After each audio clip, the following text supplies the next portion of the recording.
जब बात आएगी मान सम्मान स्वाभिमान पर तो गर्दन कट सकती है लेकिन झुक नहीं सकती है, ये बता देना चाहते हैं। जब देखिए जिस कौम के अगर बलि के बकरा नहीं होते हैं वो कौम कभी आज़ाद नहीं होता है। आज़ादी लेने के लिए बलिदान देना पड़ता है। अब कहिए कि आप मुकदमे के डर से घर में चले जाइए, तो आप घर में बैठिए, आपको आपके ऊपर शोषण जुल्म जाति होते रहेगा। एक बात और बता देना चाहते हैं कि अन्याय अत्याचार सहने से ज़्यादा गुनहगार, अन्याय अत्याचार करने से ज़्यादा गुनहगार सहने वाला होता है। बीजेपी के लोगों ने बोल रहा है खुलेआम कि हमें 400 पार हो गया तो हमने संविधान बदल देंगे। बहुत से पार्टियों के विधायक है, सांसद है, क्या कर रहे हैं? ये विधायक सांसद क्या कर रहे हैं जो कि ये बीजेपी के लोग खुलेआम आमतौर पर बोल रहा है कहीं पर भी कि हमें 400 पार तो हमने संविधान बदल देंगे। तुम देखो हमारे एक विधायक तुम्हारे 100 विधायक पर भारी पड़ेगा। अगर एक हमारे विधायक एक जीत कर अगर जाता है विधानसभा में, तुम्हारे 100 विधायकों पर भारी पड़ेगा। अगर तुम्हारा औकात नहीं रहेगा कि तुमने वहाँ संविधान सभा में भी तुमने कह देगा कि हमने संविधान बदल देंगे। आज़ाद समाज पार्टी के बैनर तले ऋषिराज चुनाव लड़ रहे हैं। वहीं ऋषिराज हैं जो भीम आर्मी के भोजपुर के जिला अध्यक्ष हैं और ये मन बनाए कि हम आज़ाद समाज पार्टी के बैनर तले चुनाव लड़ेंगे, जिसको जो आपको पता है कि पूरे देश भर में ये पार्टी नए नवेली पार्टी है, लेकिन नए नवेली पार्टी के साथ इसका विस्तार पूरे देश भर में हुआ है।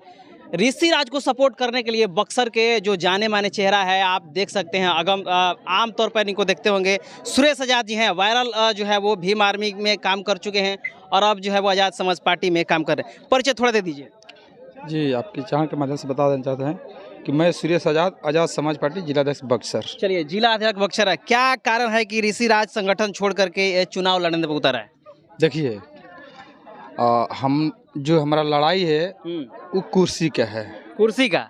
बिल्कुल। क्योंकि जब तक हम लोग को कुर्सी नहीं मिलेगा तब तक मुझे न्याय नहीं मिलेगा, ना ही कोई हक अधिकार मिलेगा। इसलिए हम लोग चाह रहे हैं कि जो दूसरा कुर्सी पर बैठता है वो एक कुर्सी पर हमारे लोग बैठे। आप लोग चाहते हैं कि अपना लोग बैठे? बिल्कुल। दूसरी तरफ ये सबसे बड़ा सवाल हो रहा है कि मोदी सरकार को रुकना है और मोदी सरकार तभी रुकेगा जब आप लोग एकजुट होकर के चुनाव लड़िएगा। अगर आप खंड खंड में चुनाव लड़िएगा तो बीजेपी मजबूत नहीं होगा और संविधान खतरे में नहीं जाएगा। देखिए, बिल्कुल ये जो कह रहे हैं ये बात सही है कि जब तक ये सभी पार्टियों ने अगर हमको बीजेपी का हराना है, जो ये संविधान विरोधी सरकार है, तो हमें तो एकजुट होना पड़ेगा। तो फिर अलग चुनाव काहे आप लोग लड़ रहे हैं? लेकिन देखिए, जिससे कि कोई भी पार्टी है तो अपने हक अधिकार के लिए जब उसको नहीं मिलता है तो अपना सिंबल से तो लड़ेगी ही। क्योंकि जब अपना सिंबल से लड़ेगी, अपना सिंबल से लड़ के जब हम जाएंगे तब मुझे लगता है कि अपने लोगों का हक अधिकार का हम बात करेंगे। आपको नहीं लग रहा है कि दूसरे लोग जो है संविधान के और आपके अधिकार की बात कर रहे हैं? देखिए, अगर दूसरी पार्टी, बहुत से इस देश में पार्टियां है, अगर संविधान की बात करती, आरक्षण की बात करती, गरीबी की बात करती, बेरोजगारी की बात करती, तो हमें नहीं लगता कि आज इस संविधान खतरे में है। आरक्षण को खत्म किया जा रहा है, संविधान बदलने के बाद किया जा रहा है, ये नहीं होता। अगर आपको संविधान खतरा में है? बिल्कुल। अभी देखे कि बीजेपी के लोगों ने बोल रहा है खुलेआम कि हमें 400 पार हो गया तो हमने संविधान बदल देंगे। बहुत से पार्टियों के विधायक है, सांसद है, क्या कर रहे हैं? ये विधायक सांसद क्या कर रहे हैं जो कि ये बीजेपी के लोग खुलेआम आमतौर पर बोल रहा है कहीं पर भी कि हमें 400 पार तो हमने संविधान बदल देंगे। तो वही हम बताने आए हैं बीजेपी को कि तुम देखो हमारे एक विधायक तुम्हारे 100 विधायक पर भारी पड़ेगा। अगर एक हमारे विधायक एक जीत कर अगर जाता है विधानसभा में, तुम्हारे 100 विधायकों पर भारी पड़ेगा। अगर तुम्हारा औकात नहीं रहेगा कि तुमने वहाँ संविधान सभा में भी तुमने कह देगा कि हमने संविधान बदल देंगे। मोदी जी प्रधानमंत्री हैं देश के, वो कह रहे हैं कि अगर डॉक्टर अम्बेडकर भी आ जाएंगे तो संविधान नहीं बदलेगा, तब फिर आपको किस बात से खतरा है? नहीं, देखिए, ये जो अभी आपको सुनने में आया है, ये जो बीजेपी के एक लोग है जो बोल रहा है, कुछ दिन पहले बोले थे कि हमने जब हमारा 400 पार हो जाएगा तो हमने संविधान बदल देंगे। ये बार बार कह रहे हैं कि हम नहीं बदलने देंगे अगर डॉक्टर अम्बेडकर भी आ जाएंगे। क्या उसका कथनी और करने में फर्क है? देखिए, अभी तो बिल्कुल है। और देखिए, अब मोदी के जब बात कर रहे हैं कि वे कह रहे हैं कि हम नहीं बदलने देंगे। देखिए, ये देश में इतना प्रधानमंत्री हुए, लेकिन इनसे ज़्यादा बेशरम अभी तक से कोई प्रधानमंत्री नहीं हुआ। इतना ये बेशरम है जो कि इनका कोई चीज़ का लाजे नहीं है, जो कहते हैं वे करते नहीं है। ये बताइए, आपको बता देना चाहते हैं कि जब ने 2014 में जब आए तो कह रहे थे कि हमें जिताइए, अगर हमारा सरकार बनता है, हम जीते हैं तो सबसे पहले युवाओं को हर साल 2 करोड़ नौकरियां देंगे। बताइए कि 2 करोड़ नौकरियां कहाँ हैं? बोले कि हम काला धन लाएंगे। काला धन कहाँ है? ये झूठा बोल रहे थे कि हमने सबके खाते में 15 लाख रुपया डालेंगे। ये 15 लाख रुपया कहाँ गया? फिर से बोला कि हम इस देश के गरीबी, बेरोजगारी, भूखमरी सब खत्म कर देंगे। ये कहाँ गया? बोले शिक्षा में सुधार लेंगे। आज देख रहे हैं कि शिक्षा का हाल क्या है, स्वास्थ्य के हाल क्या है। तो अब बताइए, इससे झूठा प्रधानमंत्री कौन हो सकता है?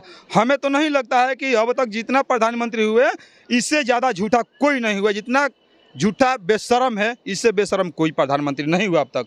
आपके पार्टी और आपके संगठन पे आरोप लगता है कि आप बीजेपी के बी टीम हैं और उनको जिताने का काम करते हैं। देखिए, ये तो लोग देख रहा है कि बीजेपी के बी टीम कौन है। अगर बीजेपी के खिलाफ, आरएसएस के खिलाफ, सामंतवादियों के खिलाफ कोई लड़ता है तो सिर्फ एक भीम आर्मी है, आजाद समाज पार्टी है, जो कि खुलेआम, आमतौर पर खुलेआम उसके लड़ाई बीजेपी के खिलाफ लड़ाई लड़ती है। किसी भी मामले में हो, खुलेआम लड़ाई लड़ता। अगर हमने बीजेपी के एजेंट होते तो हमने बीजेपी के इशारे पर चलते, ना कि हमने बीजेपी के खुलेआम बीजेपी का विरोध करते, ना ही उसके खिलाफ हमने लड़ाई लड़ते। युवाओं पे FIR करवा के जेल में डलवा करके आप लड़ाई लड़िएगा? देखिए, अब आपने कह रहे हैं कि युवाओं पर FIR करा के, जब बात आएगी मान सम्मान स्वाभिमान पर तो गर्दन कट सकती है लेकिन झुक नहीं सकती है। ये बता देना चाहते हैं। जब देखिए, जिस कौम के अगर बलि के बकरा नहीं होते हैं, वो कौम कभी आज़ाद नहीं होता है। आज़ादी लेने के लिए बलिदान देना पड़ता है। तो वही है कि जब हमें अन्याय, अत्याचार से न्याय चाहिए तो मेरे ऊपर तो मुकदमा होगा, मेरे ऊपर लाठियाँ भी बजेगी, सरकार के इशारे पर बहुत कुछ हो सकता है, क्योंकि हमने अन्याय अत्याचार के खिलाफ लड़ रहे हैं।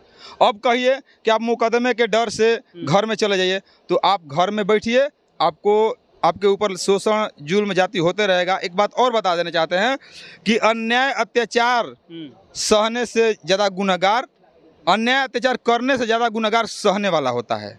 इसलिए हमारे भीम आर्मी आजाद समाज पार्टी के लोग अन्याय अत्याचार किसी कीमत पर बर्दाश्त नहीं करती है।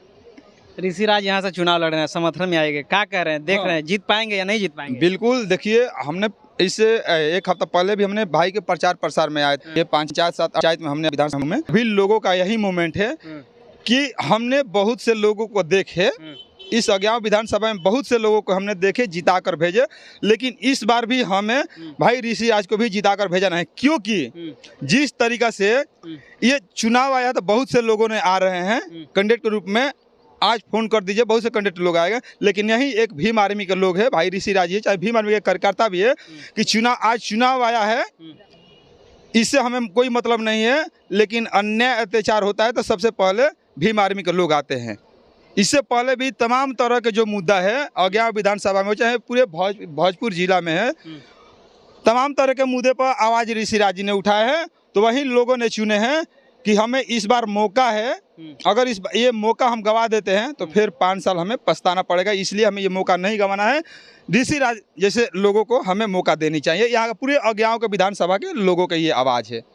चलिए, तो ये थे सुरेश आजाद जी, बक्सर जिला के जो है वो आज़ाद समाज पार्टी के जिला अध्यक्ष हैं, और यहाँ पे ऋषि राज चुनाव लड़ रहे हैं। यहाँ पे उपचुनाव हो रहा है और उपचुनाव में ये दावेदारी ठोक रहे हैं आज़ाद समाज पार्टी के बैनर तले। बहरहाल इनके बातों को आप किस प्रकार से देख रहे हैं? क्या ऋषि राज चुनाव जीतेंगे या नहीं जीतेंगे?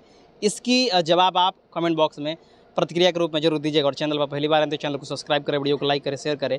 पेज पर देख रहे थे, पेज को भी लाइक और फॉलो जरूर कर दीजिएगा। मिलते हैं अगले खबरों के साथ, तब तक बहुत बहुत धन्यवाद।